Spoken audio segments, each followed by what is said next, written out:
जी, नमस्कार। मैं एमसीली से रवि कुमार गुप्ता आपका हार्दिक स्वागत करता हूँ आपके अपने स्केलेटन नर्सिंग के ऑनलाइन प्लेटफ़ॉर्म पे। सभी को बहुत-बहुत गुड मॉर्निंग। तो आज की क्लास में जो हम क्वेश्चन आंसर्स के बारे में आपके लिए कुछ एक सेशन लेके आए हैं, जिनमें बहुत ही इंपॉर्टेंट क्वेश्चंस होने वाले हैं, एनक्लेक्स बेस्ड क्वेश्चंस होने वाले हैं, प्रायोरिटी बेस्ड क्वेश्चंस होने वाले हैं। आपको हर एक क्वेश्चन को अच्छे से पढ़ना है, हर एक क्वेश्चन का जवाब अच्छे से देना है, हर क्वेश्चन को, हर ऑप्शन को ध्यान से पढ़ना है, कंसंट्रेशन के साथ पढ़ना है। कोई भी क्वेश्चन नहीं आता है तो मैं यहाँ पे हूँ, अगर आपको आता है तो प्लीज़ कमेंट करके ऑप्शन बताएंगे। ठीक है, तो चलिए आज का जो हम पहला क्वेश्चन देखते हैं आपकी स्क्रीन पर कि क्या है कि any nurse is caring for the client. एक नर्स है जो कि केयर कर रही है क्लाइंट की, and who has the paraplegia. And who has the paraplegia, paraplegia का मतलब समझना होगा आपको। And as a resulting of the spinal cord injury, उसको क्या हुआ है बच्चों? स्पाइनल कॉर्ड इंजरी हुई है, जिसकी वजह से उसको क्या हो गया है? पैराप्लेजिया हो गया है। ठीक है, और उसकी क्या कर रही है? केयर कर रही है एक नर्स। तो which rehabilitation plan will be the most effective for the patient? इस पेशेंट के लिए कौन सा रिहेबिलिटेशन प्लान इफेक्टिव होगा? और रिहेबिलिटेशन का मतलब क्या होता है? रिहेबिलिटेशन का मतलब होता है जिस कंडीशन से पेशेंट गुजर रहा है उसको नॉर्मल कंडीशन के अंदर लेके आना, ऐसी केयर देना कि उसको नॉर्मल कंडीशन के अंदर कम बैक किया जा सके, उसको कहते हैं रिहेबिलिटेशन। आगे एक टाइप की केयर होती है जो कि ऐसे पेशेंट को दी जाती है। आगे बात समझ में। अब यहाँ पे जो बात बनती है सर, पैराप्लेजिया के बारे में बात बनती है कि सर यहाँ पे कुछ पैराप्लेजिया का मतलब क्या होता है, उसके बारे में हम समझते हैं। देखो, आपने सभी ने पढ़ा होगा पैरालिसिस का मतलब क्या होता है। पैरालिसिस का मतलब होता है, क्या होता है बच्चों? कि पैरालिसिस का मतलब होता है कि सर लकवा मार जाना। जो लकवा मार जाता है हिंदी में हम कह सकते हैं कि लकवा मार गया, तो उसको कहते हैं पैरालिसिस। क्या कहते हैं? पैरालिसिस। ये लगभग 4 प्रकार का होता है। मैं आपसे पहली बात करता हूँ। एक तो होता है मोनोप्लेजिया। एक तो होता है बच्चों मोनोप्लेजिया। मोनोप्लेजिया का मतलब होता है किसी भी एक सिंगल हाथ पैर के अंदर, या किसी हाथ के अंदर, या किसी पैर के अंदर, या किसी की कोई भी ऐसी लिम्ब के अंदर क्या हो जाना, पैराप्लेजिया हो जाना, या फिर हम कह सकते हैं पैरालिसिस हो जाना। उस कंडीशन को हम कहते हैं मोनोप्लेजिया। आगे बात समझ में। तो हम यहाँ पे लिख दें सिंगल हैंड इफेक्ट। क्या लिख सकते हैं बच्चों? कि single limb effect. Single effect यहाँ पे होने वाला है। अगर मैं आपसे दूसरी बात करता हूं, तो दूसरा जो आंसर हमारा दूसरा जो टाइप होता है वो कौन सा होता है? हेमीपेरेसिस। बच्चों, हेमीपेरेसिस का मतलब क्या होता है? कि half of the body, half of the body मतलब कि एक साइड की बॉडी आपका क्या हो जाती है, इसके अंदर पैरालिसिस हो जाती है, उसको कहते हैं हेमीपेरेसिस। उसको कहते हैं hemiparesis. Half of body paralysis. Half of body paralyse उसको कहते हैं, क्या कहते हैं प्यारे बच्चों? हेमीपैरेसिस। चलिए नंबर तीसरी बात करते हैं कि नंबर तीसरा होता है सर पैराप्लेजिया। जैसा कि आपको क्वेश्चन के अंदर दिया हुआ है, पैराप्लेजिया। तो पैराप्लेजिया का मतलब होता है कि आपकी half of body, half of body का मतलब होता है, मैंने आपको यहाँ पे बताया है कि भैया ये हमारा क्या है? इंसान है, ये हमारा ह्यूमन बीइंग है। ठीक है, अगर ये आपको ऐसे टाइप का देखने को मिलता है कि एक साइड की बॉडी क्या हो गई है, पूरी पैरालाइज हो गई है, इधर वाला हिस्सा या इधर वाला हिस्सा अगर पैरालाइज हो चुका है, तो उस कंडीशन के अंदर तो उसको क्या कहते हैं? उसको कहते हैं हेमीपेरेसिस। लेकिन अगर ये सपोज दैट कि आपका जो हिस्सा है, आपका जो हिस्सा है वो वेस्ट से ऊपर का, कमर से ऊपर वाला या कमर से नीचे वाला हिस्सा अगर पैरालाइज हो चुका है, उस कंडीशन को कहते हैं पैराप्लेजिया। उस कंडीशन को कहते हैं पैराप्लेजिया। क्या मेरी बात समझ में आ गई? चलिए नंबर फोर्थ जो होता है वो होता है क्वाड्रीप्लेजिया। क्वाड्रीप्लेजिया, तो क्वाड्रीप्लेजिया का मतलब पता है सभी को? क्वाड्रीप्लेजिया का मतलब, क्वाड्री का मतलब होता है चारों, मतलब कि क्वाड्री का मतलब होता है चार। तो हम कह सकते हैं कि चारों लिम्ब जो होते हैं हमारे, चारों दोनों हाथ और दोनों पैर के अंदर पैरालिसिस हो जाना, उसको कहते हैं क्वाड्रीप्लेजिया। मेरी बात समझ में आ गई?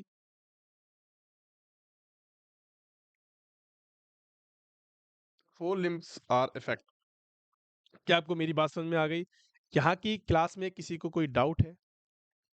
मैंने आपको पैरालिसिस के बारे में बताया, पैराप्लेजिया के बारे में बताया, क्वाड्रिप्लेजिया क्या होता है, मोनोप्लेजिया क्या होता है, क्वाड्रि और हेमीपैरेसिस क्या होता है, सबके बारे में बताया। तो अब हमारे क्वेश्चन पे चलते हैं। क्वेश्चन नंबर पहला हमारा क्या कहता है कि एक नर्स है जो कि पैराप्लेजिया का पेशेंट है, उसके साथ केयर कर रही है। स्पाइनल कॉर्ड इंजरी की वजह से उसको पैराप्लेजिया हो गया है। उसको कौन-सा रिहैबिलिटेशन प्लान उसको बनाएगी, उसको क्या करेगी? बताएँगे। देखो सबसे पहला ऑप्शन हम पढ़ते हैं कि arrangement will be the made by the client, कि arrangement will be made by the client, कि क्लाइंट अपना अरेंजमेंट खुद करे एंड उसके फैमिली मेंबर्स या फिर वो क्लाइंट जो है वो अपना अरेंजमेंट खुद कर ले। इसमें हमारा कोई इन्वॉल्वमेंट नहीं है। ठीक है? एक तो या तो ये ऑप्शन है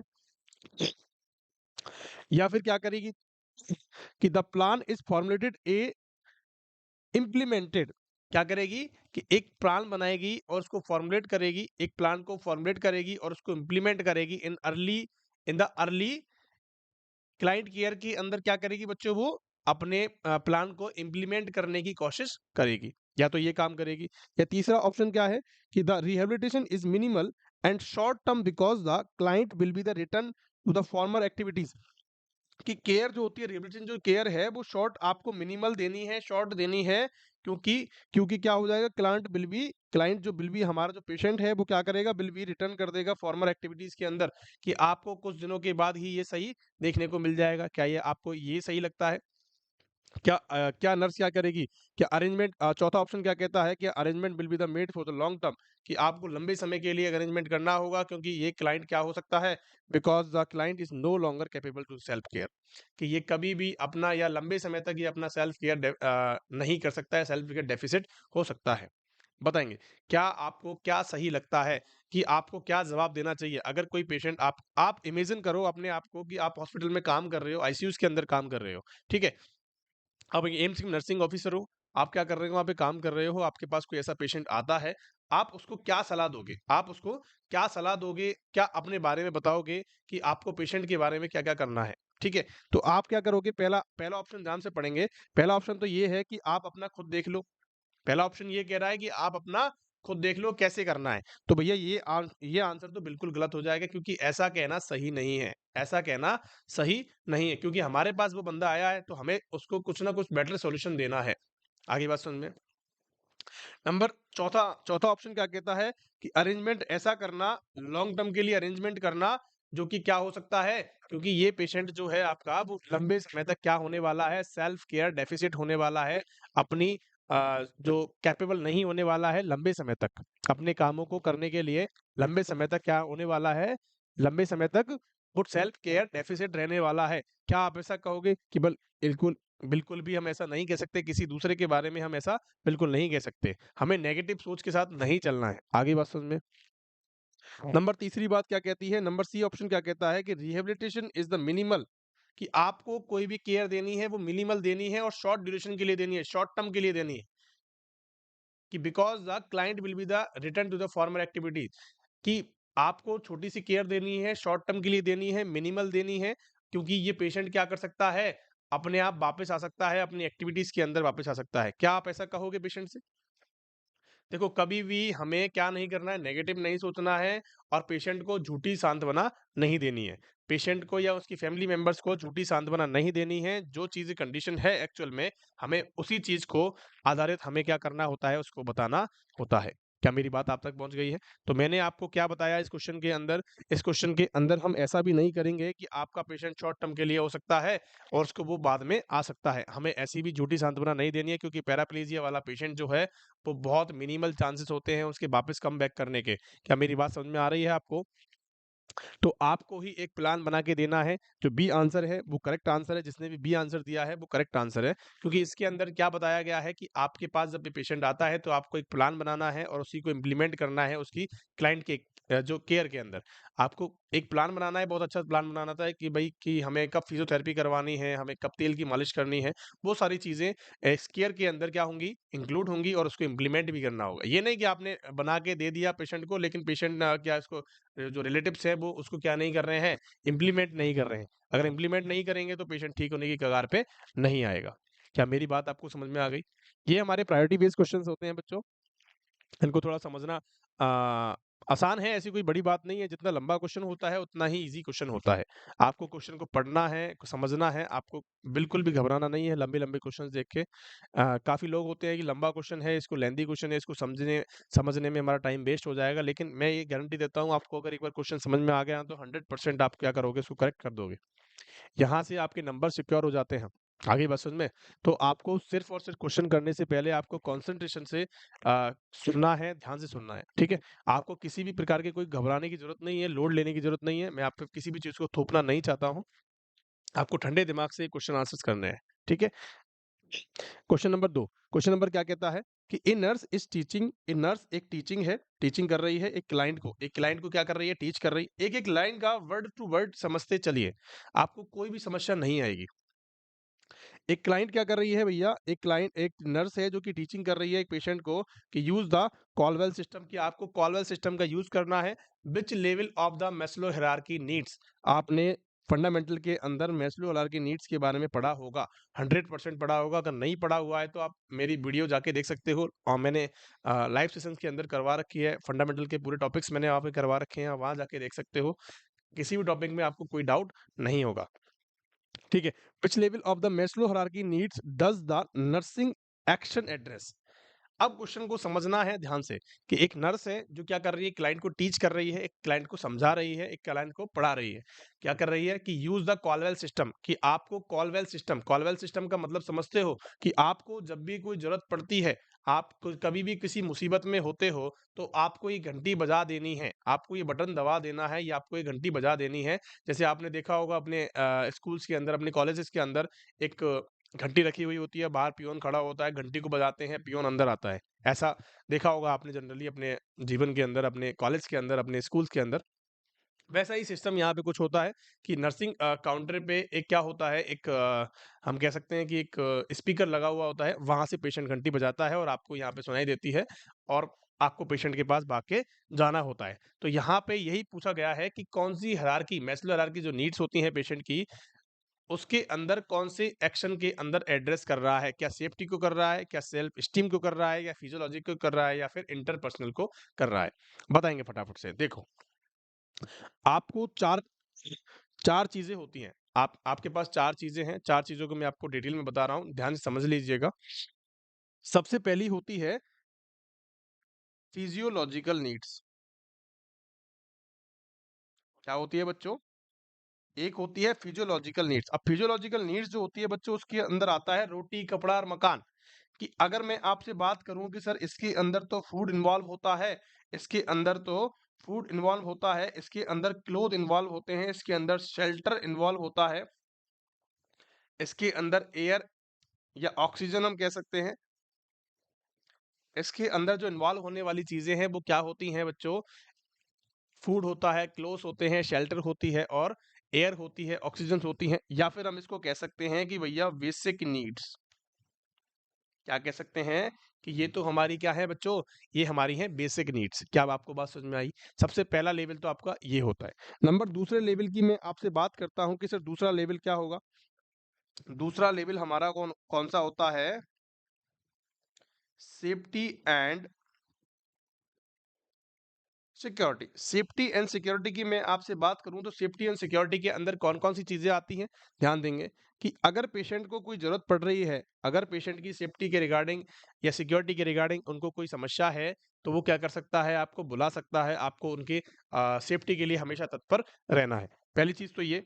सेफ्टी के लिए हम बात करें कि भैया सेफ्टी के लिए पेशेंट क्या चाहता है कि मेरी हेल्थ अच्छी हो, मेरी स्वास्थ्य अच्छा हो, ठीक है। उनका जो एम्प्लॉयमेंट है, जो बेसिक नीड्स होती है इंसान की, एम्प्लॉयमेंट इन द सेंस कि उसकी जॉब प्रॉपर होनी चाहिए, उनका हेल्थ स्टेटस अच्छा होना चाहिए। ये सारी चीजें इसके अंदर सेफ्टी एंड सिक्योरिटी के अंदर आती हैं। चलिए, नंबर तीसरी में आपसे बात करता हूं, एक होती है इंटरपर्सनल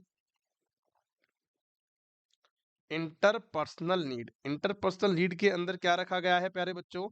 इसके अंदर बच्चों रखा गया है लव एंड बिलोंगिंगनेस, कि उनको की क्या चाहिए? प्यार चाहिए, लव एंड बिलोंगिंगनेस, कि भैया लव एंड बिलोंगिंगनेस भी होना चाहिए उनके जीवन में। भैया उनके जीवन में प्यार भरी बातें भी होनी चाहिए, उनके जीवन में फैमिली भी होनी चाहिए, ठीक है। फैमिली होनी चाहिए, उनके जीवन में फ्रेंड्स होने चाहिए और उनके जीवन में रिलेशनशिप होना चाहिए। क्या मेरी बात समझ में आ रही है?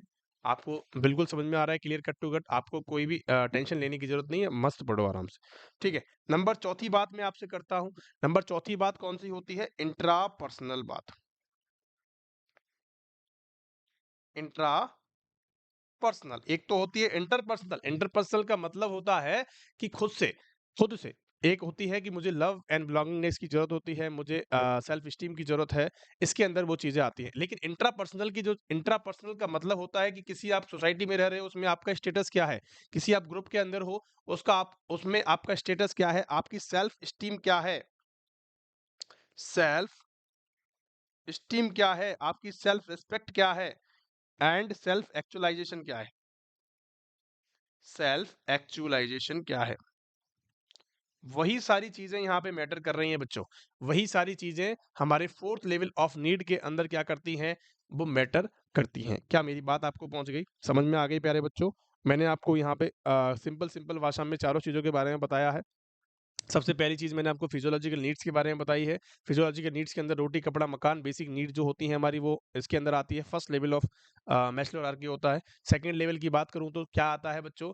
सेफ्टी एंड सिक्योरिटी के बारे में बात करते हैं, उसकी हेल्थ एंड हम कह सकते हैं एम्प्लॉयमेंट की हम बात करते हैं, उनकी सिक्योरिटी की हम बात करते हैं, ठीक है? इंटरपर्सनल का मतलब उनको लव एंड बिलॉन्गिंगनेस की हम बात करी जाती है, और इंट्रापर्सनल का मतलब होता है हमने किस बारे में बात करी है? सेल्फ एस्टीम एंड उसके सेल्फ एक्चुअलाइजेशन के बारे में हमने यहाँ पे बात करी है। लेकिन क्वेश्चन के अंदर हमें क्या पूछा गया है कि कॉलवेल सिस्टम को आपको अपनाना है। कॉलवेल सिस्टम क्यों? पेशेंट आपको कब बुलाएगा? थोड़ा सा दिमाग लगाना है, आपको समझ में आ जाएगा। पेशेंट आपको क्यों बुलाएगा? आपने क्या कहा पेशेंट से कि आपको कोई भी जरूरत होती है, किसी भी चीज की जरूरत होती है, आप किसी मुसीबत में होते हो, तो आपको क्या करना है? कॉलवेल सिस्टम का यूज करना है। आपको कॉल करनी है, बेल आपको बेल बजानी है, और हम आपके पास हाजिर हो जाएंगे। तो पेशेंट क्या करेगा? पेशेंट को सपोज दैट पेशेंट को पानी का गिलास चाहिए, या पेशेंट को हम कह सकते हैं कि पेशेंट गिर गया है। पेशेंट क्या हो गया है बच्चों? फॉल हो गया है। पेशेंट बेड से फॉल हो गया है, तो उसको किसकी जरूरत है? सेफ्टी एंड सिक्योरिटी की जरूरत है या नहीं है? तुम उसके लिए किस लिए हो? कि सेफ्टी एंड सिक्योरिटी के पर्पस के लिए हो या नहीं? कि बिल्कुल हो। तो यहाँ पे जो किस बारे में बात करी गई है कि भैया सेफ्टी के बारे में बात करी गई है। किसके बारे में बात करी गई है? सेफ्टी के बारे में बात करी गई है। यहाँ पे रोटी कपड़ा मकान की हमने बात नहीं करी है, इंटरपर्सनल की हमने बात नहीं करी है, क्योंकि इंटरपर्सनल की यहाँ पे बात नहीं करनी है, क्योंकि हमें प्यार मोहब्बत वाली बातें वहाँ पे नहीं करनी है। हॉस्पिटल के अंदर हमें रिलेशनशिप नहीं बनाने हैं पेशेंट के साथ, ठीक है? दूसरी बात हमें क्या करना है कि फिजियोलॉजिकल की बात, यहाँ पे रोटी कपड़ा मकान यहाँ पे लेने नहीं आया है पेशेंट, यहाँ पे सिर्फ ठीक होने आया है, उसको ठीक करके भेज दो, ठीक है? आगे बात समझ में? तो यहाँ पे ये आंसर भी गलत होने वाला है। सेल्फ स्टीम की यहाँ पे कोई बात नहीं है, यहाँ पे ईगो हमें रखना नहीं है, यहाँ पे हमें किसी ग्रुप के अंदर हमें इन्वॉल्व नहीं होना है, किसी पॉलिटिकल एजेंडा हमें नहीं बनाना है। आगे बात समझ में? तो हमें सिर्फ यहाँ पे सेफ्टी एंड सिक्योरिटी की बात करनी है, पेशेंट का ध्यान रखना है, पेशेंट को सेफ हमें क्या करना है? उसको ठीक कर देना है। क्या मेरी बात आप तक पहुंच गई? जिसका भी ए आंसर था बच्चों, वो करेक्ट आंसर है। चलिए नेक्स्ट क्वेश्चन की तरफ चलते हैं, बहुत अच्छा क्वेश्चन है। एक क्लाइंट हैड द एक client had the extensive prolong surgery. उसकी क्या हो रही है? एक एक्सटेंसिव मतलब कि बहुत लंबी सर्जरी उसकी हो रही है। And which electrolyte level should be the nurse monitor most closely. उसकी ऐसा कौन सा इलेक्ट्रोलाइट है जिसको नर्स क्या करेगी? क्लोजली मॉनिटर करेगी। बताएंगे फटाफट से क्या आंसर होने वाला है? कि भैया क्या होता है कि किसी भी पेशेंट की सर्जरी होनी है, उसकी लंबी प्रोसीजर चलना है। तो जब लंबा प्रोसीजर चलता है तो उसमें हमें किस चीज का ध्यान रखना पड़ता है, या फिर हम कह सकते हैं कि किस इलेक्ट्रोलाइट बैलेंस का हमें सबसे ज्यादा ध्यान रखना पड़ता है? बताएंगे। क्या सोडियम का रख सकते हैं, क्या कैल्शियम का रखते हैं, पोटेशियम का रखते हैं, मैग्नीशियम सॉरी क्लोराइड का रखते हैं? बताएंगे आंसर फटाफट से, बहुत ईजी आंसर है, सबको समझ में आ जाएगा। मैं आपको समझाने वाला हूँ इसको। सबसे पहली बात देखेंगे, सबसे पहली बात मैं आपको देखता हूँ कि क्या होता है कभी भी पेशेंट की जब प्रोलॉन्ग सर्जरी चलती है,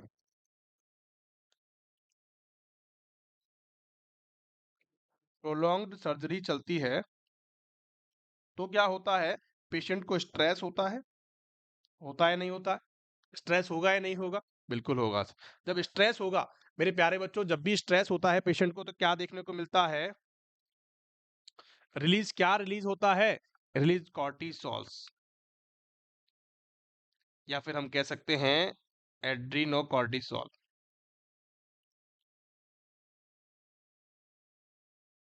एड्रीनोकॉर्टिसोल स्टेरॉइड्स रिलीज होते हैं।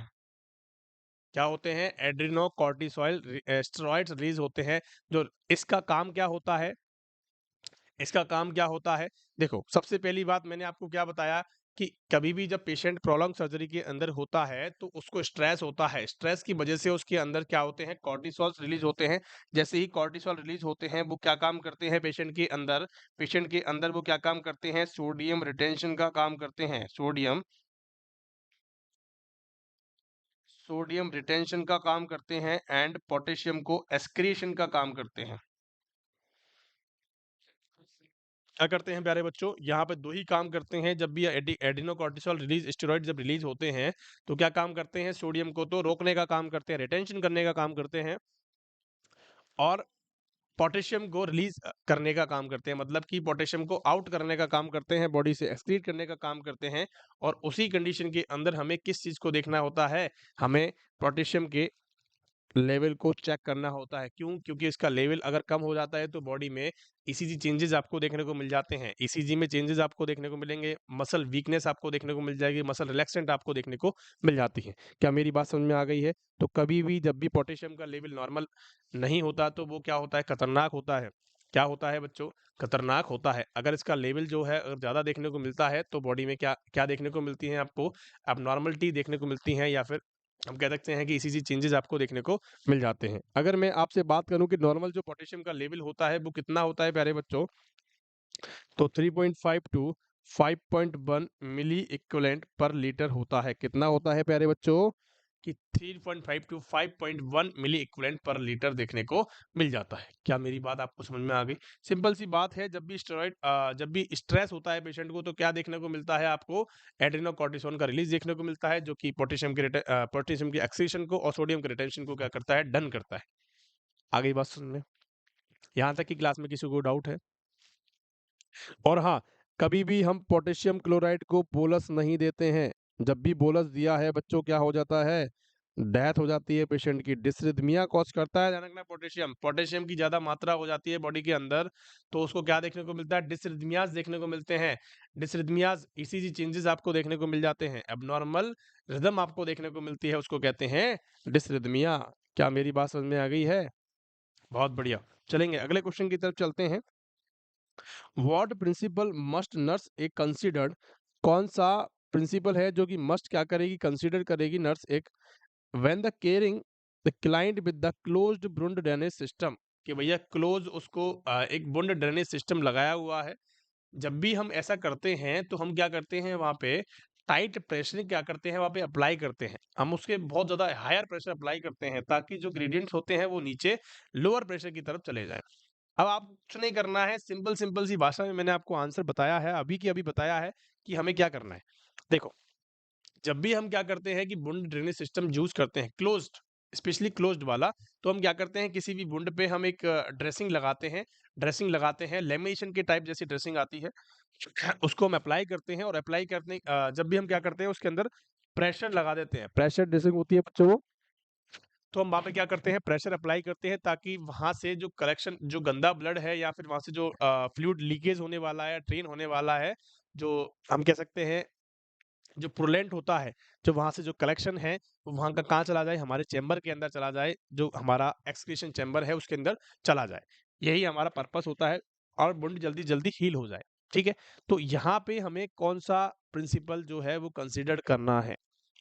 क्या कहता है पहला क्वेश्चन? क्या कहता पहला ऑप्शन क्या कहता है? Gravity causes the fluid, gravity, gravity का मतलब समझते हो? Fluid causes the flow down pressure gradient, कि ये डाउन प्रेशर ग्रेडियंट की तरफ जाएगा। जाएगा क्या? चलिए, fluid flow in the determined by the diameter of the lumen. Lumen का यहाँ पे कोई रोल नहीं है और ना ही इसका ग्रेविटी का कोई रोल है। यहाँ पे ना ही हम क्या कर रहे हैं? क्लोज बंड ड्रेनेज सिस्टम के अंदर ना ही कोई ग्रेविटी का रोल होता है प्यारे बच्चों। यहाँ पे सिर्फ और सिर्फ प्रेशर का रोल होता है। सिर्फ और सिर्फ प्रेशर का रोल होता है। आगे बात समझ में? और तीसरी तीसरी चीज की बात करते हैं, siphoning the causes fluid to the flow from one level to lower level. कि वन लेवल से लोअर लेवल। अब वन लेवल कौन सा है यहाँ पे कुछ बताया नहीं है कि हायर लेवल है या लोअर लेवल है। वन लेवल कोई सा भी हो सकता है, तो भी ये बात भी क्या है बच्चों, ये बात भी गलत है। लेकिन यहाँ पे जो फोर्थ बातें करी गई हैं, fluid from the higher pressure to lower pressure. तो बच्चों मैंने आपको एक ही चीज बताई थी, जब भी क्लोज बूंद ड्रेनेज सिस्टम का यूज करते हैं तो वहां पे हम क्या करते हैं, टाइट ड्रेसिंग की जाती है। टाइट ड्रेसिंग क्यों करते हैं, ताकि वहां पे किसी भी कलेक्शन होने वाले फ्लूइड को हम नीचे की साइड हमारे चैम्बर में भेज सकें। क्या मेरे को बात समझ में आ गई, मेरी आपको बात समझ में आ गई? मैंने आपको क्लियर कट बात बताई है। अगर सपोज दैट कि ये किसी आदमी का हैंड है और यहाँ पे क्या बुंड है, यहाँ पे क्या है बच्चों, बुंड है। अगर बुंड पे हमने क्या किया, लेमिनेशन टाइप एक आपने ड्रेसिंग लगा दी, और वो टाइट ड्रेसिंग होती है, एकदम जकड़ लेती है उसको, नेगेटिव प्रेशर के साथ चलती है वो। जब भी यहाँ पे नेगेटिव प्रेशर लगता है तो प्रेशर क्या होता है बच्चों, हाई होता है, और हाई होने की वजह से क्या जाता है उसके अंदर, लोअर प्रेशर के अंदर चला जाता है। क्या मेरी बात आपको समझ में आ गई है प्यारे बच्चों? यहाँ तक कि क्लास में किसी को डाउट है? बहुत इजी इजी क्वेश्चन है, आपको समझने का तरीका चाहिए बस। आपको पेशेंस रखना है, आपको समझते जाना है, ठीक है। चलिए अगले क्वेश्चन की तरफ चलते हैं। A nurse administered intravenous solution. A nurse क्या कर रही है, एक नर्स है जो कि इंट्रावीनस सॉल्यूशन क्या कर रही है, एडमिनिस्टर कर रही है, जिसका जो हम कह सकते हैं कि जो उसकी सांद्रता है वो 0.45% है। सोडियम क्लोराइड है, 0.45%। इसका मतलब कि हाफ NS है। क्या है बच्चों, हाफ NS है, ठीक है। And what category fluid does this solution belong, ये कौन सी कैटेगरी से क्या करता है, बिलोंग करता है, उसके बारे में यहाँ पे क्वेश्चन पूछा गया है। बहुत ही मजेदार क्वेश्चन है, मैंने हजारों बार ये क्वेश्चन को बताया हुआ है, तो प्लीज इसका आंसर करेंगे। क्या आंसर इसका करेक्ट होने वाला है? आइसोटोनिक होता है, या फिर हाइपोटोनिक होता है, आइसोमेट्रिक होता है? देखो काफी बच्चों का आंसर आइसोटोनिक होगा, मुझे पता है। अब मैं आपसे यहाँ पे एक क्वेश्चन की बात करता हूँ, सिंपल सिंपल क्वेश्चंस की बात करेंगे। यहाँ पे आपको घबराने की कोई बात नहीं, आपको 1 मिनट में समझ में आ जाएगा। हमारा जो NS का लेवल होता है, या फिर हम कह सकते हैं NS जो होता है, नॉर्मल जो NS होता है वो 0.9% के अंदर होता है। कितना होता है प्यारे बच्चों, 0.9% के अंदर होता है। अब 0.9% की जो सांद्रता होती है, या फिर हम कह सकते हैं ऑस्मोलैरिटी होती है, वो कितनी होती है, वो होती है हमारी 308।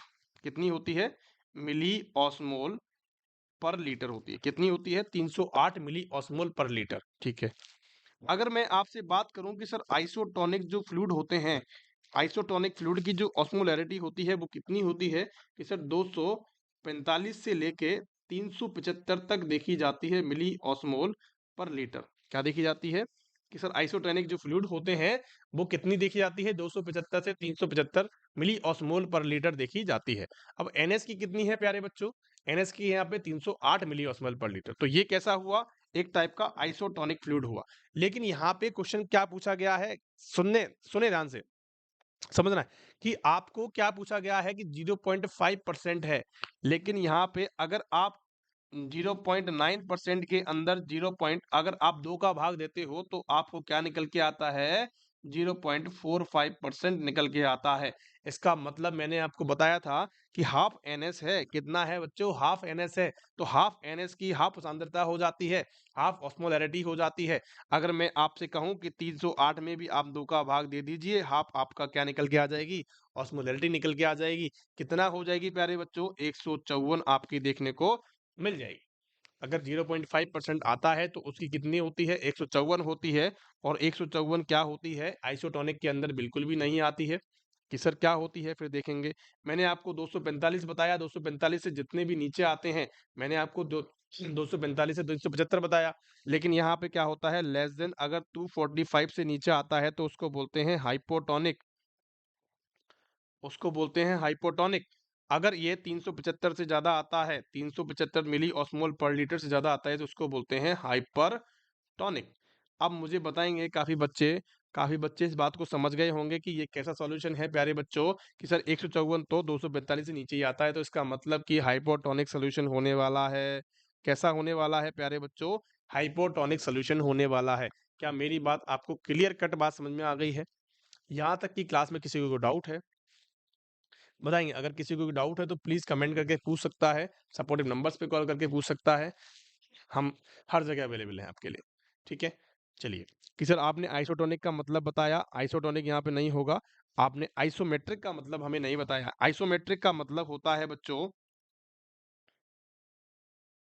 आइसोमेट्रिक का अगर आपसे मतलब पूछा जाता है किसी भी एग्जाम के अंदर, तो बोल देना कि फॉर्मूला, अगर ये दो दो सॉल्यूशन है, अगर यहाँ पे दो सॉल्यूशन के अंदर जो फॉर्मूला होगा, formula is same but in property different.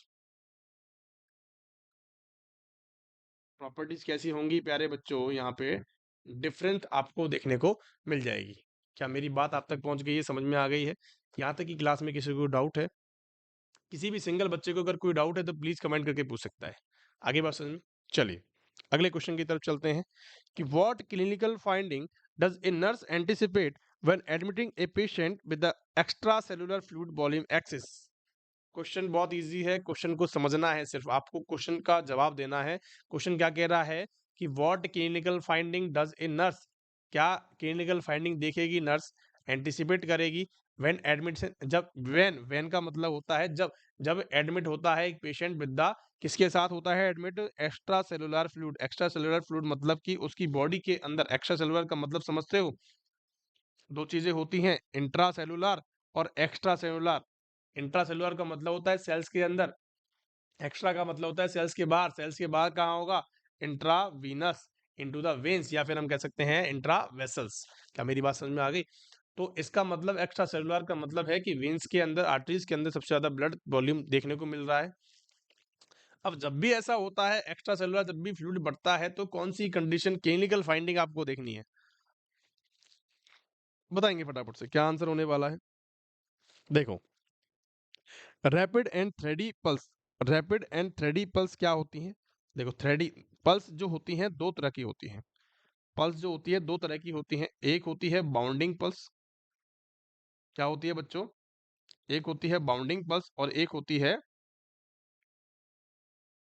थ्रेडी pulse. क्या होती है? एक होती है बाउंडिंग पल्स, एक होती है थ्रेडी पल्स। अब थ्रेडी पल्स को हम कह सकते हैं बीक पल्स। क्या कह सकते हैं?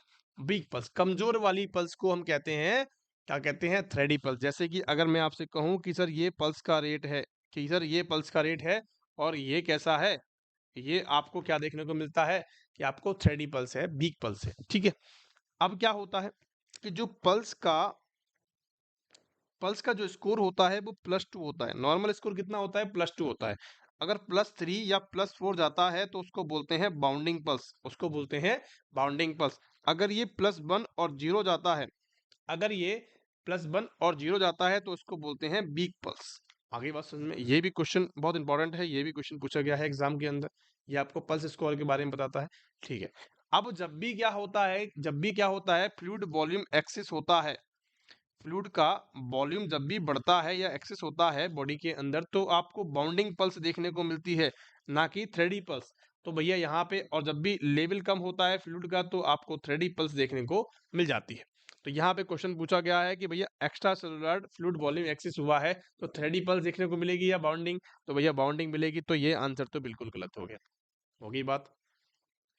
Increase the serum level, serum sodium level, कि भैया आपको सोडियम का लेवल बढ़ा हुआ देखने को मिलेगा, लेकिन सोडियम का लेवल किसी कंडीशन और की वजह से भी देखने को मिल सकता है, इसीलिए इसको हम करेक्ट नहीं मानेंगे। ठीक है, elevated the haematocrit level, haematocrit level कभी बढ़ेगा नहीं, जब भी फ्लूइड वॉल्यूम बढ़ता है तो हेमेटोक्रिट लेवल नहीं बढ़ता। देखो मैं आपको समझाता हूँ, मुझे आप बताएंगे कि किसी बंदे के अंदर क्या होता है कि 5 लीटर खून है, किसी किसी एक पेशेंट के अंदर 5 लीटर खून है, और भैया ऐसे मान सकते हैं, चलो मैं आपको एक बताता हूँ कि आपने एक 100 ml पानी लिया, 100 ml एक गिलास के अंदर क्या है, एक गिलास के अंदर पानी है। ठीक है, अब इसके अंदर कितना है कि 50 ग्राम कितनी है भैया, चीनी है। इसके अंदर 50 ग्राम शुगर है। अब शुगर जो है वो क्या है, हिमेटोक्रिट है। क्या है बच्चों, हेमेटोक्रिट लेवल है।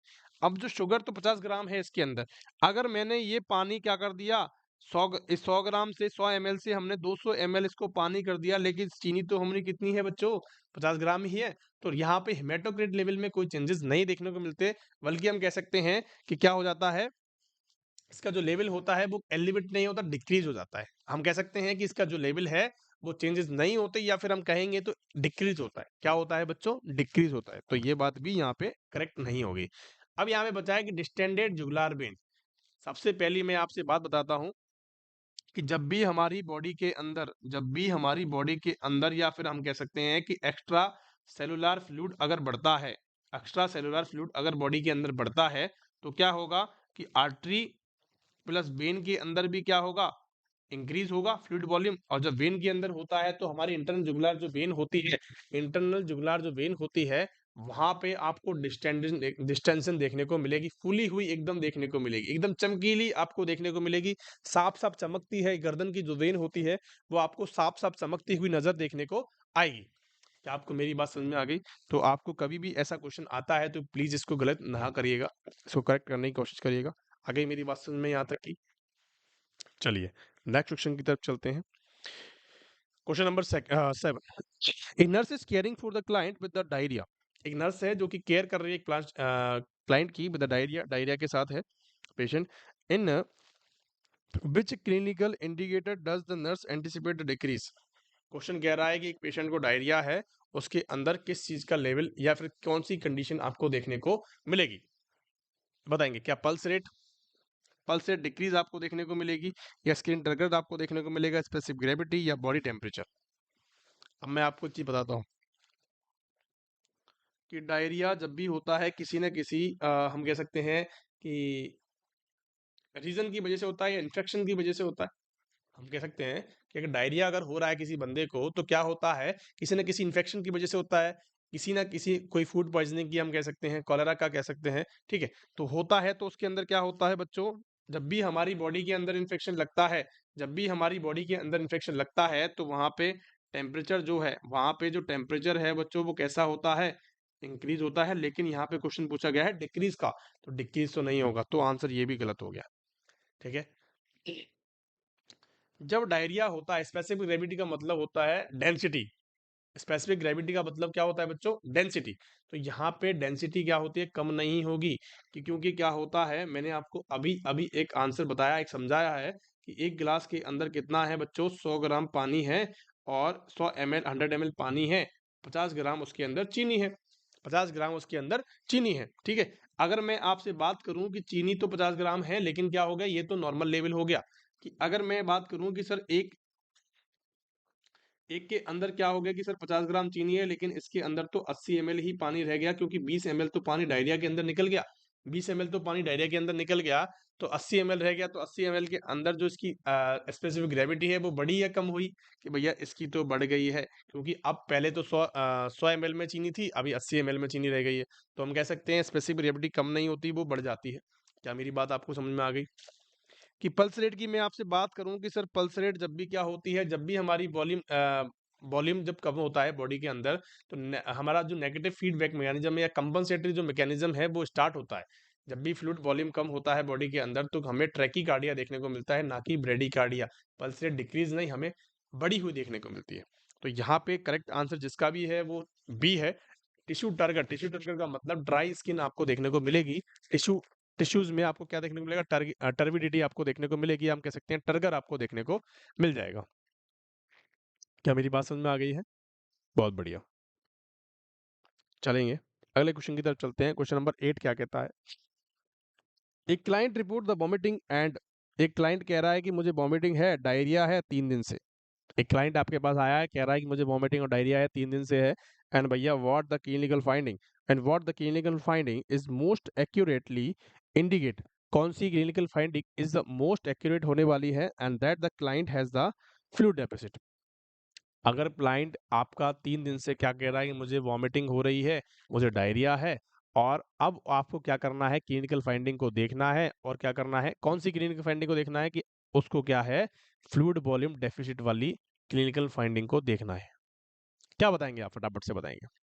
क्या प्रेजेंस ऑफ ड्राई स्किन कहेंगे? क्या लॉस ऑफ बॉडी वेट कहेंगे? डिक्रीज बॉडी वेट कहेंगे? डिक्रीज ऑफ ब्लड प्रेशर कहेंगे? और जनरल अपीयरेंस कहेंगे? देखो, अल्टर्ड जनरल अपीयरेंस तो ऐसे कोई बड़ी बात नहीं है कि जनरल अपीयरेंस अल्टर्ड हो जाता है उसका, ठीक है। ये ऑप्शन कोई मायने नहीं रखता है यहाँ पे। हम कह सकते हैं कि decrease in the body blood pressure, जब भी हमारी बॉडी के अंदर कम होता है तो ब्लड प्रेशर जो है वो कम नहीं होता। ब्लड, क्योंकि आपने पढ़ा होगा कहीं ना कहीं इसको वॉल्यूम व्युत्क्रमानुपाती होता है प्रेशर के। आपने इसको 5वीं 6वीं क्लास में पढ़ा होगा कि जब भी वॉल्यूम कम होता है तो प्रेशर बढ़ता है, और प्रेशर बढ़ता है तो वॉल्यूम कम होता है। क्या मेरी बात आपको समझ में आई? क्या मेरी बात आपको समझ में आई? तो यहाँ पे फ्लूइड वॉल्यूम जब भी कम होगा तो आपको डिक्रीज नहीं, प्रेशर आपको बढ़ा हुआ देखने को मिलेगा। इसका मतलब ये भी आंसर गलत हो गया है। आगे बात समझ में? देखो, प्रेजेंस ऑफ ड्राई स्किन तो आपको देखने को मिल जाएगी, ड्राई स्किन तो आपको देखने को मिलेगी, लेकिन आंसर ये नहीं होगा।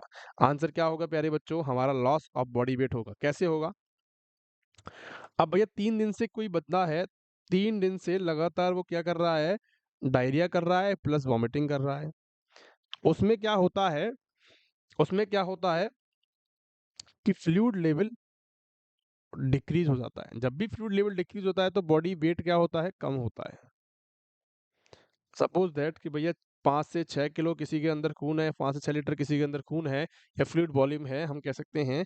अब जब फ्लूइड वॉल्यूम है 5 से 6 लीटर किसी के अंदर, सपोज दैट मैं आपसे बात बता रहा हूँ, एक एक जनरल हम एक हाइपोथेसिस की बात कर रहे हैं, क्वेश्चन की बात कर रहे हैं कि किसी के अंदर कितना है प्यारे बच्चों? मैं आपसे कही कि 5 से 6 लीटर किसी बोतल के अंदर है। तो अगर यहाँ से कोई भी चीजें कम होती हैं, या फिर हम कह सकते हैं 1 लीटर कम हो गया, तो 1 लीटर भी बॉडी का वेट क्या हो जाएगा? कम हो जाएगा। होगा या नहीं होगा? तो जितना ही हमें क्या करना है, अगर क्वेश्चंस को स्पेसिफाई करना है, समझना है क्या कह रहा है, कि क्वेश्चन अगर 3 दिन से या 2 दिन से ज्यादा क्या कर रहा है, वॉमिटिंग डायरिया की कंडीशन आ रही है, तो आपको क्या करना है? बॉडी वेट पे आंसर जाना है। बॉडी वेट आपका क्या करना है? Loss of body weight. Loss of body weight हो सकता है। आगे बात समझ में? लेकिन आपको अगर सिंपल डायरिया की बात करी गई है तो आपको टिश्यू टर्गर के ऊपर जाना है। क्या मेरी बात आपको पल्ले पड़ गई है? क्या मेरी बात आपको समझ में आ गई है? अगर नहीं आई तो प्लीज पूछ सकते हो कमेंट करके, वापस से देखना है, आपको समझ में आ जाएगा। क्वेश्चन नंबर 9 क्या कहता है? Nurse assess the client serum potassium level, serum electrolyte level, laboratory report, and what electrolyte intracellular fluid should be the nurse consider the most important? Question यहाँ पे सिंपल सी बात करी गई है। सिंपल कैसा घुमाया है क्वेश्चन को, देखो। एक नर्स है जो असेस कर रही है एक सीरम इलेक्ट्रोलाइट लेवल को असेस कर रही है। लेबोरेटरी रिपोर्ट आई है उसके पास, उसको असेस कर रही है। उसके अंदर ये पूछा गया है कि इंट्रासेलुलर आयन कौन सा है, कि सबसे ज्यादा सेल्स के अंदर कौन पाया जाता है। देखो, अगर मैं आपसे बात करूं कि सोडियम क्या होता है, कि सोडियम जो होता है प्यारे बच्चों वो एक्स्ट्रा सेलुलर आयन होता है। एक्स्ट्रा सेलुलर क्या होता है? आयंस होते हैं। ठीक है, एक्स्ट्रा सेलुलर आयन का मतलब समझते हो? और एक होता है पोटेशियम, एक पोटेशियम होता है। पोटेशियम क्या होता है? इंट्रा सेलुलर आयन होता है। इंट्रा सेलुलर आयन होता है। अगर मैंने आपसे क्या बात करूं, यहाँ पे दो चीजें हम बात करते हैं। सबसे पहली मैंने आपसे बात करी है कि सर इंट्रा सेलुलर का मतलब होता है into the cell. Into the cell मतलब कि सेल के अंदर पाया जाने वाला आयन कौन सा होता है? पोटेशियम होता है। लेकिन सेल के बाहर पाया जाने वाला कौन सा आयन? सोडियम होता है। आगे बात समझ में? अब इनकी कुछ लेवल्स की मैं आपसे बात करता हूं कि सर एक तो होता है इंट्रासेलुलर, देखो, इंट्रा सेलुलर आयन होते हैं, इंट्रासेलुलर आयन होते हैं, और एक होते हैं एक्स्ट्रा सेलुलर आयन। आपको लिख लेना है अच्छे से, कहीं भी कॉपी पे लिख लेना है। इनके लेवल्स की बात करता हूं, लेकिन मैं आपसे कुछ और भी बातें यहाँ पे करने वाला हूं, ताकि कहीं भी क्वेश्चन आता है तो प्लीज इसको गलत ना करिएगा। सबसे पहला जो होता है वो कौन सा होता है? फर्स्ट हमारा पोटेशियम होता है, सबसे ज्यादा मात्रा में पाया जाता है। 3.52 5.1 मिली इक्विवेलेंट पर लीटर होता है। कितना होता है? 5.1 मिली इक्विवेलेंट पर लीटर होता है। अगर मैं यहाँ पे पोटेशियम की बात, सोडियम की बात करता हूँ, तो सोडियम जो होता है यहाँ पे फर्स्ट लेवल पे पाया जाता है, मतलब सबसे ज्यादा पाया जाता है। वो कितना होता है कि सर 135 से 145 मिली इक्विवेलेंट पर लीटर देखा गया है। कितना देखा गया है? 135 से 145 मिली इक्विवेलेंट पर लीटर देखा गया है। सर ये तो सभी को पता होता है, लेकिन हमें तो वो बताओ जो सबको पता नहीं है। सबको कौन सा पता नहीं है? कि भैया एक्स्ट्रा सेलुलर जो आयन होते हैं उसके साथ दूसरा लेवल पे कौन सा आता है, सेकंड लेवल पे कौन सा आता है। ये क्वेश्चन भी एग्जाम के अंदर पूछा गया है कि सेकंड लेवल पे कौन आता है। तो आपको बता देना है कि सर सोडियम के साथ तो हमेशा नमक आता है या क्लोरीन आता है। तो क्लोरीन कितना होता है? क्लोरीन का अगर लेवल की बात मैं आपसे करता हूं तो कितना होता है प्यारे बच्चों? 96 to 106 milliequivalent per litre होता है। कितना होता है? कि सर 96 से 106 मिली इक्विवेलेंट पर लीटर होता है। मैंने आपको बताया, मैंने आपको क्या चीजें बताई है? सोडियम के बारे में बताया। सेकंड कौन सा होता है हमारा? सेकंड हाईएस्ट लेवल पे कौन सा होता है? क्लोरीन होता है, क्लोराइड होता है। आगे बात समझ में। अब भैया ये कौन सा होता है सेकंड लेवल पे? तो यहाँ पे होता है मैग्नीशियम। यहाँ पे होता है मैग्नीशियम। तो मैग्नीशियम का जो लेवल होता है बच्चों वो कितना होता है? वो होता है 1.7 टू 2.2 mg पर डीएल। कितना होता है? 2.2 mg पर डीएल होता है। क्या आपको मेरी बात समझ में आ गई है? 1.7 टू 2.2 mg पर डीएल होता है। इन चारों चीज़ों को रट लेना, कहीं पे भी अपने नोटबुक के ऊपर लिख लेना ताकि आपको इजीली याद हो जाए। क्योंकि सबको पता है कि पोटेशियम का लेवल कितना होता है और सोडियम का लेवल कितना होता है, लेकिन मैग्नीशियम और क्लोरीन का लेवल नहीं पता होगा काफ़ी बच्चों को। तो इनको प्लीज़ डिक्टेट कर लेना अपनी नोटबुक के अंदर ताकि आपको इजीली याद हो जाए। चलिए, तो मैंने आपको बताया कि इसके अंदर कौन सा पाया जाता है बच्चों? इंट्रासेलुलर। इंट्रासेलुलर का मतलब सेल्स के अंदर पाए जाने वाला कौन सा है? पोटेशियम होता है। क्या आपको बात समझ में आ गई है? बहुत बढ़िया।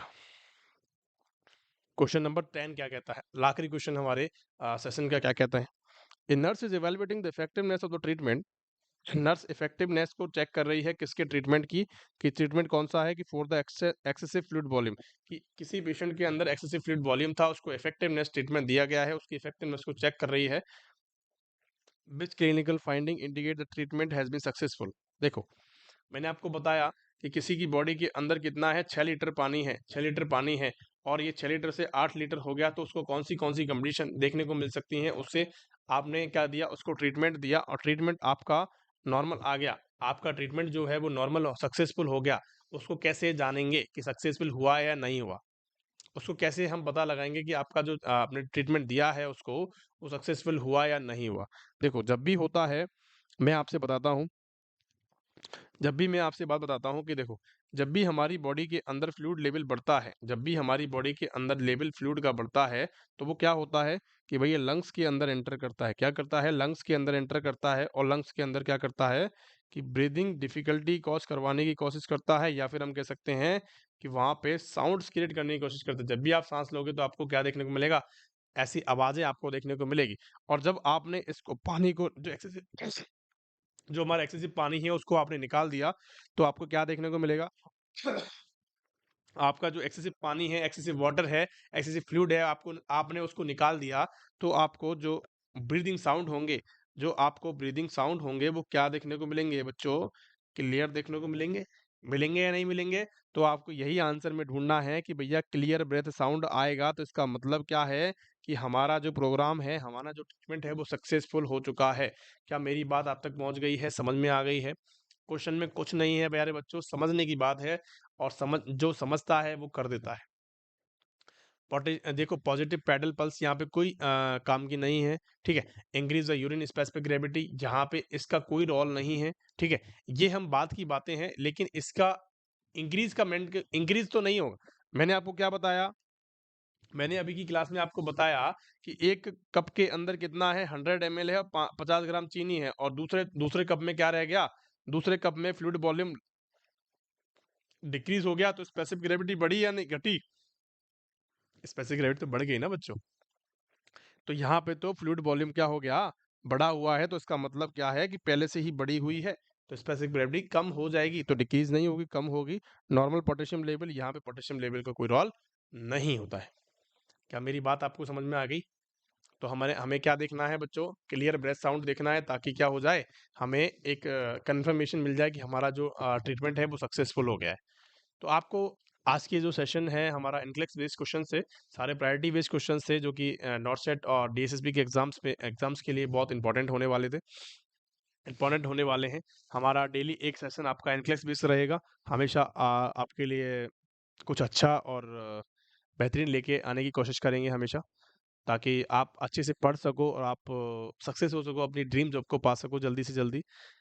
Thank you so much. अगर आपको क्लास पसंद आई हो प्यारे बच्चों, तो प्लीज़ कमेंट, शेयर एंड अपने दोस्तों को बताइएगा, लाइक करिएगा हमारे चैनल को, और इसी तरह पढ़ते रहें, बढ़ते रहें, और जल्दी से जल्दी आपको ड्रीम जॉब आपकी मिले। Thank you so much.